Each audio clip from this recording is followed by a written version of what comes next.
believe in God the Father. We believe in Jesus Christ. Olá, tudo bem? Eu sou o Lécio Luiz com mais um comentário da Bíblia, né? E no comentário passado nós falamos sobre o livro de Joel. Algumas pessoas ficaram assim surpresas, né? Eu não sabia que tinha esse livro na Bíblia e é um livro pequeno, né? Chamado de Profeta Menor, justamente pelo seu tamanho, né? Não pela importância, mas a quantidade de capítulos. Agora a gente começa a falar sobre o livro de Isaías, né? Seja bem-vindo aí, você que ainda não conhece a gente. Alguns falaram assim, né, nos comentários ali, poxa, legal a pregação. Na verdade não é uma pregação, né? A gente faz um comentário da Bíblia, de diversos passagens, acontecimentos, alguns livros, né? E nós chegamos no livro de Isaías, né? Um profeta maior. Ele tem 66 capítulos, esse livro, né? E Isaías, ele foi chamado para profeta no ano que morreu o rei Uzias, aproximadamente 700 anos antes de Cristo, né? E esse período do ministério de Isaías foi um período de 46 a 48 anos, e ele passou por 4 reis, né? Então, o capítulo 1 começa falando sobre a sua origem. Ele é filho de Amós. Esse Amós não é aquele profeta menor, e sim um Amós com Z. A gente não tem a história dele também. Esse livro de Isaías foi ele, o autor, né? Que escreveu, né, o livro. E qual era a função de um profeta, né? A função de um profeta era exortar o povo, né? O povo estava fazendo alguma coisa errada, Deus passava para ele as exortações, ele ia até o povo e falava com o povo aonde deveria ser consertado, né? Até que o povo se consertasse, né? E é como no Novo Testamento, né? Deus, através dos seus apóstolos, ele, por exemplo, caso de Paulo escrevia cartas, né? A igreja estava com dificuldade lá, ele escrevia uma carta para exortar, ensinar aquela comunidade. E assim era a função do profeta no Velho Testamento. Isaías foi chamado para essa função no ano que o rei Uzias morreu, né? Uzias foi um bom rei em Israel, né? E a história conta ali no capítulo 6 do livro de Isaías, que aparece um anjo para ele, né? E ele acha que ele não é digno daquele momento, de vivenciar esse momento, porque ele diz que ele habitava no meio de pessoas impuras, que falavam coisas impuras, e ele também tinha os lábios impuros, né? E aí o anjo pega uma brasa e toca nos lábios dele, simbolizando assim o perdão, né, dos seus pecados, e agora a unção, vamos dizer assim, né? Para que ele, autorização para que ele fale em nome de Deus. E depois Deus pergunta a ele a quem ele pode enviar, e Isaías fala, envia a mim, né? E aí ele começa ali o ministério dele de profecias. A esposa dele também era uma profetisa, né? E ele coloca os nomes dos filhos deles, alguns nomes até diferentes. Os nomes deles eram em relação ao futuro, né? Um deles é Siar Jasub, que significa um remanescente voltará. Já estava falando aqui, seu nome era simbólico, representando a profecia sobre a restauração de Israel, né? E Maher Shalal Hasbaz era o nome do outro filho. Rapidamente até os despojos, agilmente até a pilhagem, uma profecia sobre a pilhagem de Israel e da Síria pelos assírios, né? Então Isaías é enviado ao povo, a exortação do povo, né? Então, vamos falar um pouquinho desses 4 reis aí. O primeiro rei era Uzias. Uzias era filho de Amazias, né? E ele foi um bom rei, só que no final do seu reinado, ele exalta o seu coração, quer fazer o serviço que pertencia aos sacerdotes. Ele queria entrar no templo, oferecer sacrifício em nome do povo. E aí os sacerdotes correm lá no templo, olha, não faça isso, porque isso aí é um serviço que pertence a nós, né? Como chegasse lá agora o presidente aí, nosso presidente Bolsonaro, lá na igreja do Silas Malafaia, que é o mais chegado dele, e ele chega, agora eu que vou pregar aí a palavra aí, e aí o Silas fala, não, calma aí, né? Essa função aqui é minha, né? Então chega lá os sacerdotes e falam, não pode, isso aí é uma herança nossa, né? É só para os descendentes de Arão, né? Arão era o irmão de Moisés, né? E essa herança foi dada a eles. Então só da descendência de Arão eles poderiam exercer a função de sacerdote. E aí ele mesmo assim insiste, né? Arrogância e exaltação ao seu coração, ele insiste, e aí Deus vai castigar ele dentro do templo, né? Aparece uma lepra na sua testa, aí os sacerdotes tiram ele de dentro do templo e levam ele, retiram ele da cidade, porque era uma doença contagiosa, ele não poderia ficar junto do povo. E aí Jotão, o filho dele, começa a reger, né? A liderar o povo em seu lugar. Uzias morre leproso, isolado, e Jotão aí já começa a desenvolver o seu reinado, também um bom rei, que fez o Israel prosperar, mas ele era um desigrejado, né, trazendo para os dias de hoje, ou seja, ele não entrava no templo porque ele viu seu pai ser castigado dentro do templo, e aí ele tinha um motivo para não entrar no templo. Jotão termina o seu reinado, e aí através de Jotão surge o seu filho, né, herdeiro, o pior rei que Israel já teve, chamado de Acaz. Esse cara não queria saber nada com Deus, mas você veja o porquê também, né? Jotão não entrava no templo e seu filho, não sei por que eu vou entrar no templo, né? Ele não aprendeu a buscar ao Senhor, né? E muitas das vezes a gente também cria os filhos dentro da casa de Deus e eles, quando chegam aos 16, 17 anos, decidem seu próprio caminho. A Bíblia fala, ensina o menino no caminho que deve andar, e quando ele mais velho, ele não vai esquecer desse caminho. Só que a Bíblia fala também que a nossa salvação é individual, né? Então não é uma promessa, mas é um conselho que a Bíblia dá em relação aos nossos filhos, né? Vocês também podem discordar do que eu estou falando, não tem nenhum problema. Isso é questão de interpretação. Voltando para a nossa conversa dos reis aí, na época de Isaías.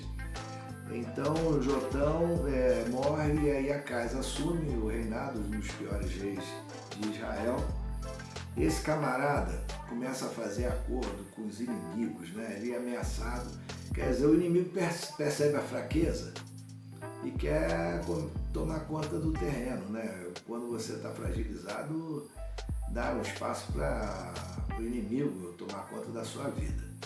E foi isso que aconteceu, né? A fragilidade de Acaz, o medo dele, a não participação nas coisas sagradas foi fazendo com que ele se aproximasse de outros deuses, né? Ele começou a criar altos altares para outros deuses. Dentro da casa do Senhor ele botou altares para outros deuses.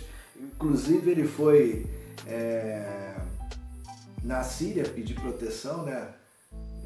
Para o seu reinado, e chegou lá, ele viu um altar enorme e copiou, fez o desenho, mandou para o sacerdote fazer, e quando ele chega lá em Israel, já da sua viagem, já tinha um Deus lá para eles adorarem, e isso tudo dentro da casa do Senhor. E Acaz morre, e aí surge um rei bom novamente, né? Esse foi o rei Ezequias, o último rei que participou do ministério de Isaías, né?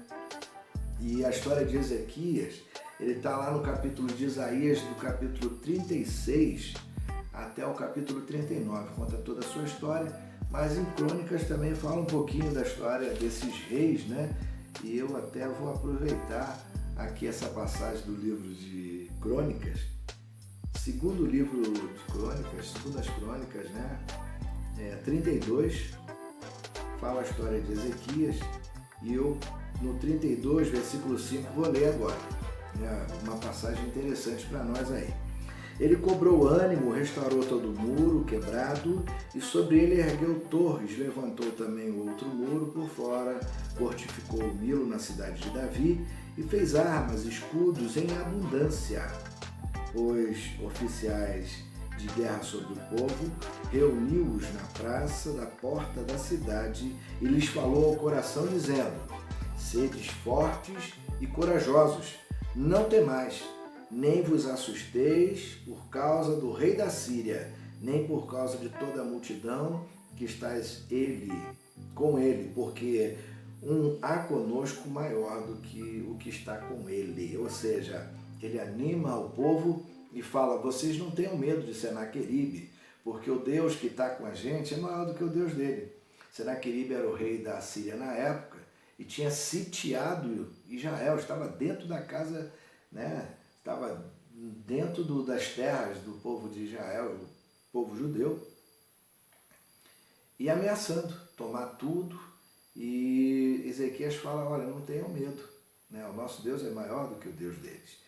E com ele está o braço da carne, com Senaqueribe, mas conosco o Senhor nosso Deus, para nos ajudar e para guerrear nossas guerras. O povo cobrou ânimo com as palavras de Ezequias, rei de Judá. Ou seja, a vida de Ezequias era um exemplo para eles. Eles acreditavam em Ezequias, né? E aí a parte agora que começa a conversa fiada, né? Tocar o terror. Senaqueribe estava na terra deles e começou a tocar o terror. Olha, melhor vocês não lutarem, porque vocês viram o que aconteceu com os outros povos que nos enfrentaram, né? Eu acabei com eles, derrotei todos esses deuses desses povos todos aí que protegiam eles. Os deuses deles eram muito fracos para nós. Então, não adianta vocês resistirem. E aí ele fala sobre Ezequias. Não, esse Ezequias aí é aquele que tirou os deuses todos da casa do templo, quebrou as estátuas todas, é esse aí. Inclusive, o povo adorava, sabe o que nessa época? Aquela serpente que Moisés levantou no deserto. Eu esqueci o nome daquela serpente. Eles deram um nome para aquela serpente, né? Não sei se vocês recordam que no deserto eles receberam a praga das serpentes, e aí Deus mandou Moisés levantar uma serpente de metal. Todas as pessoas que olhavam para aquela serpente de metal eram curadas, né, da sua enfermidade, ou seja, das picadas que as cobras deram neles, né? Inclusive essa serpente, ela fazia alusão ao próprio Cristo, né? Tem uma passagem na Bíblia que fala: e como Moisés levantou a serpente do deserto, importa que o Filho do Homem seja levantado. Então, essa serpente aí, eles estavam adorando. Ezequias também quebra essa serpente, acaba com essa idolatria toda. E aí o Senaqueribe estava debochando porque ele tinha feito isso. E aí no versículo 17 do capítulo 32 diz o seguinte: Senaqueribe escreveu também cartas para blasfemar do Senhor, Deus de Israel, e para falar contra ele, dizendo: assim como os deuses das nações de outras terras não livraram o seu povo das minhas mãos, assim também o Deus de Ezequias não livrará o seu povo das minhas mãos. E aí, com intimidações, ele gritava e usava os seus soldados, né, para intimidar, tocar o terror, né, que nem fala a gíria. O caso aqui era um caso assustador, porque vocês lembram da guerra do Iraque lá, que os Estados Unidos com os seus aliados invadiram lá o Iraque, né, derrotaram o Iraque? A situação aqui era mais ou menos essa. Só que a situação aqui era um povo que temia a Deus, né? Então eles estavam com um Deus criador de todas as coisas, o Yahvé, né? Inclusive eu nem falei que o significado do nome de Isaías é Yahvé, Deus, né? Yahvé é a salvação, desculpa. Então, Senaqueribe estava sitiando Jerusalém, intimidando o povo, né? Ele não queria que o povo guerreasse. Se eles se entregassem antes de batalha, sem ter baixa no seu exército, seria melhor. Então a comparação que eu fiz aqui era o seguinte: era os Estados Unidos invadindo o Iraque. Era uma diferença muito grande, bélica, né? Inclusive, Deus aqui faz o seguinte, envia um anjo e mata 120 mil soldados de Senaqueribe, né? E ele volta para casa envergonhado, e quando ele chega lá, seus próprios filhos o mataram. Então, fica aqui a mensagem, com Deus não se brinca, né? Com o nosso Deus, ele brincou com o Deus errado. Então diz o seguinte aqui, a destruição do exército dos anciãos. Aí já no versículo 21. Então o Senhor enviou um anjo que destruiu todos os homens valentes, os chefes, os príncipes do arraial, do rei da Síria. E este, com o rosto coberto de vergonha, voltou para a sua terra, tendo ele entrado na casa de seu Deus. Os seus próprios filhos ali o mataram à espada, ou seja, perdeu totalmente o respeito e voltou derrotado. E quando eles viram que já não tinha mais a quem respeitar, foram lá, mataram e tomaram o seu reinado. O cara que estava contando tanta vantagem acabou sendo humilhado pelos próprios filhos, né? E aqui embaixo fala sobre a doença de Ezequias, mesmo capítulo 32. Essa doença foi na mesma época que eles foram, que a cidade foi sitiada. Então aquele momento também era um momento delicado. Ezequias estava doente, né? E aí vem Isaías e fala, essa doença aí não vai ter cura não. Essa doença aí é para você morrer. E aí Ezequias chora, vai, pede a Deus, né? E Deus acrescenta mais 15 anos na vida dele. E ele ainda com arrogância chega para Isaías e fala, mas será que é Deus mesmo que está falando? Porque veja bem a situação de Isaías. Isaías chega e fala, você vai morrer. Aí Ezequias vai e pede a Deus, né, misericórdia, e Deus vai lá e acrescenta mais 15 anos para ele. Isaías vai lá e volta agora e fala para ele, ó, tu tem mais 15 anos. Aí Isaías vai lá e fala para ele, você tem mais 15 anos. E aí ele fala e questiona, será que foi Deus mesmo que falou que eu vou viver mais 15 anos? E aí Isaías foi lá e falou com Deus, e aí Deus faz o milagre lá do sol voltar e a sombra, né, nos degraus, né, que seria o relógio deles, o chamado relógio de Acás, a sombra, em vez de avançar, ela recuou 10 graus para provar que era Deus que estava realmente dando os 15 anos para ele. Presta atenção, o sol já estava declinado, o sol volta para que haja aquela sombra, né? Que a sombra recue e depois o sol volta ao seu normal, o seu local onde estava, né? E aqui já está chegando o finalzinho da história desse rei. E aí fala aqui, nessa parte aqui, fala da prosperidade, da riqueza que Ezequias tinha conquistado. Ele tinha muito ouro, muito gado. E no versículo 30 diz o seguinte, Isaías prosperou em todo cara que estava vencendo todos os obstáculos porque ele estava com Deus, ele estava com tudo, né? E aí veio uma visita, uma comissão lá da Babilônia visitar o rei Ezequias, né? E aí o que o rei Ezequias faz? O rei Ezequias vai lá, abre, né, as suas portas e mostra, né, todo o seu tesouro, toda a sua propriedade. Eu costumo dizer o que é o seguinte, o ladrão, ele só cobiça o que ele vê, né? Você deixar uma bicicleta solta ali no parque, ele vai ficar estudando o meio de pegar aquela bicicleta e dar no pé. Deixa o celular em cima da mesa, a qualquer momento ele passa e pega. Então, o bandido, ele deseja geralmente o que ele está vendo, né? E ele abriu as portas para que o povo da Babilônia visse os seus tesouros, mostrou tudo. E aí Isaías chega para ele e falou o seguinte, Ezequias, o que você mostrou para eles? Aí Ezequias falou assim, eu mostrei tudo. E Isaías falou para ele, olha, você fizeste errado, não deveria ter feito isso. Eles vão voltar, né? Vão voltar e vão dominar os seus filhos, vão escravizar o seu povo. E logo no finalzinho da história de Ezequias, lá no capítulo 39, versículo 5, há essa conversa com Ezequias e Isaías. que eu vou ler agora e você vai entender o que eu estou falando. Capítulo 39, versículo 5 diz o seguinte: Então disse Isaías a Ezequias: Ouve a palavra do Senhor dos Exércitos. Eis que virão dias em que tudo quanto houver em tua casa, com o que entesouraram teus pais até o dia de hoje, será levado para a Babilônia. Não ficará coisa alguma, disse o Senhor. Vocês lembram que Daniel e Mesaque, Sadraque, Abidnego, né?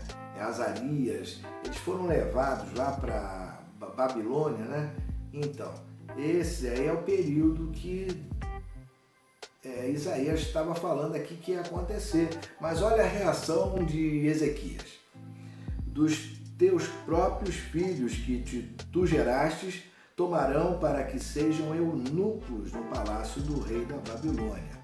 Eunucos são aqueles caras que tomam conta da esposa, ou seja, do harém. Entre eles estava Sadraque, Mesaque e Abidnego, né? E Isaías estava falando aqui era justamente do que ia acontecer no futuro. O povo de Israel seria escravizado 70 anos na Babilônia. Olha a reação dele aqui. Então disse Ezequias a Isaías: Boa é a palavra do Senhor que dissestes. Mas como boa? A minha geração, meus netos, meus tataranetos, meus filhos vão ser chicoteados, abusados, escravizados. E ele diz boa palavra. Olha aí. Pois pensava haverá paz e segurança em meus dias. Ele, agora no momento, ele estava preocupado em vivenciar aqueles 15 anos que Deus tinha dado para ele. Ele já não estava mais ligando para a sua geração, para os seus filhos, né? Ele só em saber que essas coisas não aconteceriam no tempo dele, para ele estava bom, estava tudo em paz, né? Então ele deixa aí esse furo, né? No final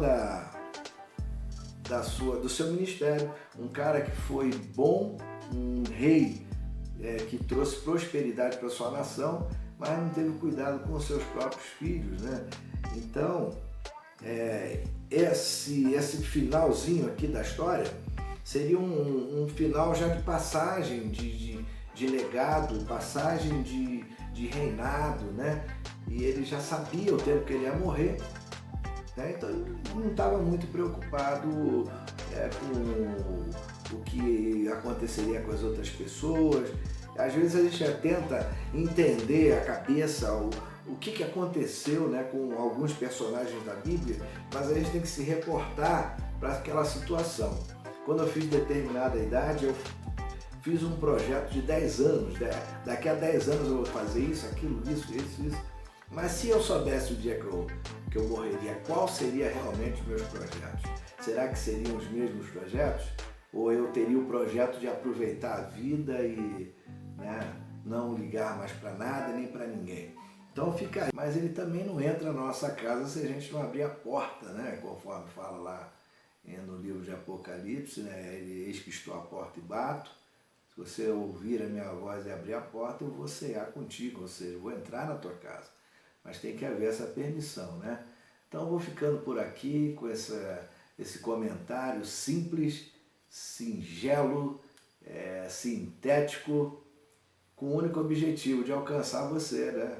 E para a gente caminhar junto aí, tá? No próximo vídeo aí nós vamos continuar falando um pouquinho mais de Isaías. Tem algumas passagens boas aí dentro do livro de Isaías, né? Tem o capítulo 53, que eu gosto muito, e o 61 também, né? O livro de Isaías, ele é um Novo Testamento dentro do Velho Testamento. Ele é um livro que tem muitas profecias sobre o Messias, que foram muito citados pelos próprios discípulos no Novo Testamento, né? Então fica com a gente, a graça e a paz do nosso Deus esteja sobre a sua casa, sobre os seus filhos, e que tudo lhe vá bem, né? Deus abençoe a você e a toda a sua geração. Fique conosco, dê um joinha, compartilhe esse vídeo aí com um amigo que gosta de estudar a Bíblia, e tamo junto. Até o próximo vídeo. Tchau, tchau.